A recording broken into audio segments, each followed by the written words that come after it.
اس video میں ہم جانیں گے کہ ہونٹ پھٹ جائیں تو کیا کریں، ہونٹوں کی سیاہی کیسے دور کریں، ہونٹ اگر تھوڑے موٹے ہوں تو انہیں باریک اور خوبصورت کیسے بنائیں۔ ویڈیو شروع کرنے سے پہلے چینل کو سبسکرائب کیجئے، ویڈیو کو لائک کیجئے تاکہ مزید معلومات آپ تک پہنچتی رہے۔ عام طور پر ہونٹ معدے کی خرابی سے پھٹتے ہیں۔ معدے میں گرمی زیادہ ہو یا بار بار ہونٹوں پر زبان پھیری جائے، تاہم ہم چند آزمائے ہوئے ٹوٹکے پیش کرتے ہیں، آپ عمل کریں، انشاءاللہ بہت فائدہ ہوگا۔ نمبر 1، معدے میں گرمی ہو تو چھلکا اسپغول 1 تولہ، شربت سندل 1 گلاس روزانہ نہار منہ استعمال کیا کریں۔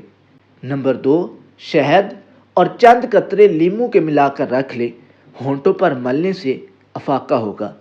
نمبر 3، تازہ سنگترے کا بیرونی حصہ ہونٹوں پر ملیں۔ نمبر 4، انار کے استعمال سے ہونٹ پھٹنا بند ہو جاتے ہیں۔ نمبر 5، رات کو روزانہ زعفران دودھ میں ملا کر پینے سے ہونٹ خوبصورت ہو جاتے ہیں۔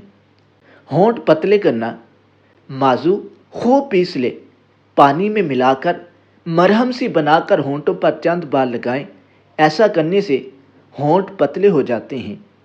نمبر 2، پھٹکری اور عرق گلاب دونوں کو ملا کر ہونٹوں پر لگائیں، چند دن ایسا کرنے سے خاطر خواہ اضافہ ہوگا۔ ہونٹوں کی سیاہی دور کرنا، سیب کے بیج باریک پیس کر رکھ لیں، رات کو ہونٹوں پر لگائیں۔ 1 تولہ ناریل کے تیل میں 1 ماشا لیموں کا رس ملا کر ہر روز رات کو استعمال کریں۔ زعفران دودھ میں ملا کر رکھ لیں، ہر روز رات کو لگائیں۔ چقندر کاٹ کر ہونٹوں پر ملیں۔ ٹماٹر اور کھیرے کا رس ملنے سے بھی ہونٹوں کی سیاہی دور ہو جاتی ہے۔